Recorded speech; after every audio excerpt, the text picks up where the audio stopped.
Bank digital ini. Sedar ataupun tidak, kehidupan kita hari ini dimonopoli oleh fintech, iaitu financial technology, teknologi kewangan, yang mana kita melihat bahawa landscape institusi perbankan hari ini telah pun berubah dari semasa ke semasa ke era pendigitalan. Ini yang kita nak bawakan sebenarnya. Bank digital ini katanya yang akan memberi pengalaman yang baru. Untuk itu kita bersama dengan Dr. Muhammad Hisham Datuk Haji Yahya, merupakan pensyarah kanan Sekolah Perniagaan dan Ekonomi UPM. Terima kasih bersama kami hari ini, Doktor. Sihat? Alhamdulillah. Okey, Doktor, kita dah dengarkan tadi pemahaman daripada penonton kita berkenaan dengan bank digital ini. Namun sedikitlah perspektif daripada pandangan Doktor sendiri berkenaan dengan kewujudan bank digital di Malaysia. Ya, terima kasih. Sebenarnya bank digital ni adalah satu sistem perbankan yang mana berasaskan digital sepenuhnya. Jadinya pelanggan-pelanggan boleh mengakses akaun, melakukan transaksi, mengakses instrumen-instrumen kewangan secara atas talian atau elektronik. Ya. Jadinya perbezaan ini, bank digital ni dia tidak ada banyak cawangan. In fact dia tak ada cawangan. Okay. Dia hanya online sahaja. Tiada physical bank. Ya. Jadinya disebabkan begitu, kos operasi bank digital ni adalah lebih murah berbanding dengan bank-bank tradisional. Jadinya dengan disebabkan kos-kos operasi yang murah, tiada cawangan, menyebabkan mereka boleh memberikan khidmat dengan pada kadar yang lebih murah kepada pelanggan mereka. Jadi macam contohnya kita lihat, kalau tengok macam, saya bagi contoh macam fintech macam Alipay. Alipay bandingkan dengan kredit card biasa kan. Macam Alipay ni dia charge the merchant punya charges dalam 0.05%. Yeah. Sedangkan kredit card dia akan charge dalam antara 2 hingga 4% kepada merchant. Jadi kos tu tinggi. Jadi bagaimana Alipay mengambil keuntungan? So basically bank-bank digital ni atau fintech ni mengambil keuntungan dari segi volume yang tinggi. Jadi contohnya macam Alipay ni, transaction dia dalam satu saat ada 300,000 transaction satu saat. Jadi you boleh imagine lah, kalau 5 sen kali 3,000 satu saat, berapa banyak you dapat. Jadinya pada saya itulah bank digital ni pun sama. Jadi akan memberi kemudahan lah kepada pelanggan perbankan di Malaysia. Bila sebut tentang memberi kemudahan, sudah tentunya ia akan melibatkan ramai pengguna-pengguna yang selama ini mungkin susah untuk mereka mendapatkan perkhidmatan dari bank-bank konvensional ataupun bank fizikal. Kita nak bercakap dari sudut pengguna yang berada di kawasan luar bandar. Tetapi apa yang paling penting adalah dari segi akses internet itu sendiri. Bagaimana Doktor melihat dari sudut untuk kelebihan manfaat yang bakal diberikan ini, tetapi dalam masa yang sama juga perlu dipastikan berkenaan dengan akses internet ini? Okay. Pihak kerajaan Malaysia telah, saya rasa pihak MCMC telah berusaha keras bagi menjamin akses kepada rangkaian internet di negara ini. Saya rasa itu mungkin masalah yang bukan begitu besar lah. Cumanya still, jika tiada bank digital ni, mungkin agak susah untuk pelanggan-pelanggan yang tinggal di kawasan-kawasan yang agak jauh dari bandar untuk mengakses kepada bank-bank. Jadi kalau macam kita tengok ada kajian menunjukkan bahawa di Malaysia ni tahun 2020 14% daripada populasi dewasa di Malaysia ni tidak berbank, maknanya tidak ada akaun bank. Dan 41% populasi dewasa di Malaysia ni kurang berbank, unserved or underserved. So jadinya mereka ada akaun bank tapi mereka tidak ada perkhidmatan, tidak mengambil pinjaman, tidak membuat pelaburan di bank-bank. Jadinya bila adanya bank-bank digital ni, dia boleh membantu. Contohnya kalau macam perniagaan. So biasanya kalau perniagaan, kalau kita pergi ke bank-bank yang tradisional ni, dia akan minta track record.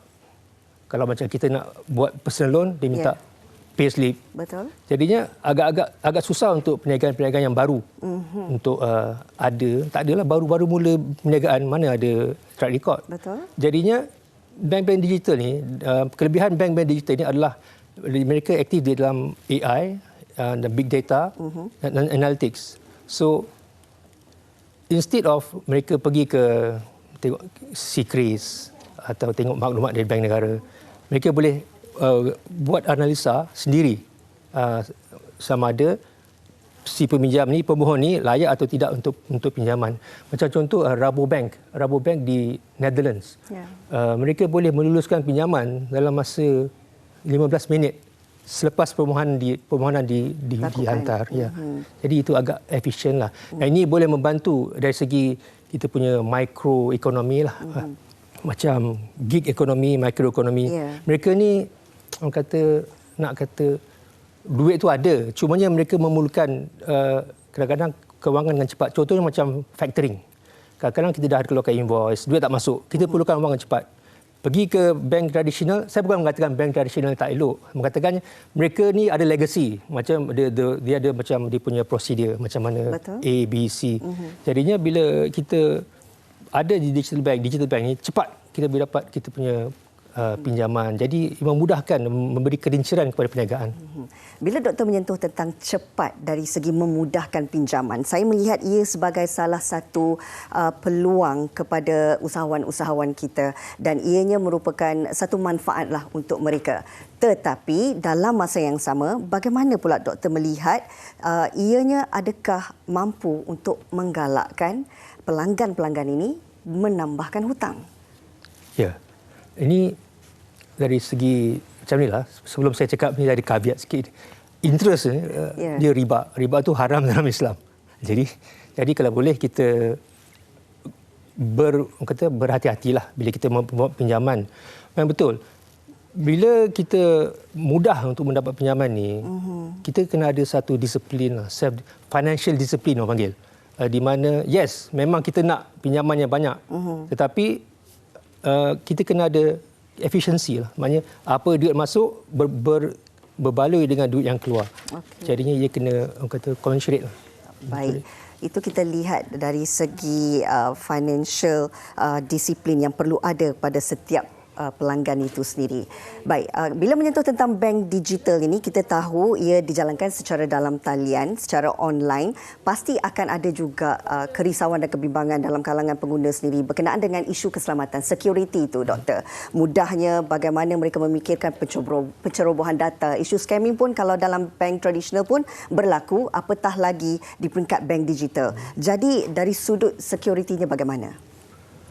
Security ni dia ada beberapa perspektif lah. Pertama dari segi bank itu sendiri, disebabkan mudah untuk menubuhkan bank digital. Contohnya modal berbayar untuk bank digital di Malaysia hanya 300 juta ringgit. Sedangkan bank tradisional dia perlukan 2 bilion ringgit untuk modal berbayar mereka. Jadinya satu mudah untuk buat bank tu. Jadi bank tu sendiri kita tak tahu kekuatan. Jadinya bank negara semasa 5 syarikat bank digital di-approve ni, kita nampak dia punya requirement dia quite stringent lah. Maknanya bukan sebarangan syarikat boleh menubuhkan bank digital. Betul. Mereka kena ada track record lah. Jadinya macam soalan tadi, dia mengatakan dari segi security, setiap bank yang berdaftar di Malaysia ni memang ada protection di bawah PIDM, Badan Deposit Insurance Malaysia, PDIM. Jadi maknanya kalau apa berlaku pada bank tu tutup ke apa, pelanggan akan dapat pulangan wang mereka kembali maksimum RM250,000. Itu satu.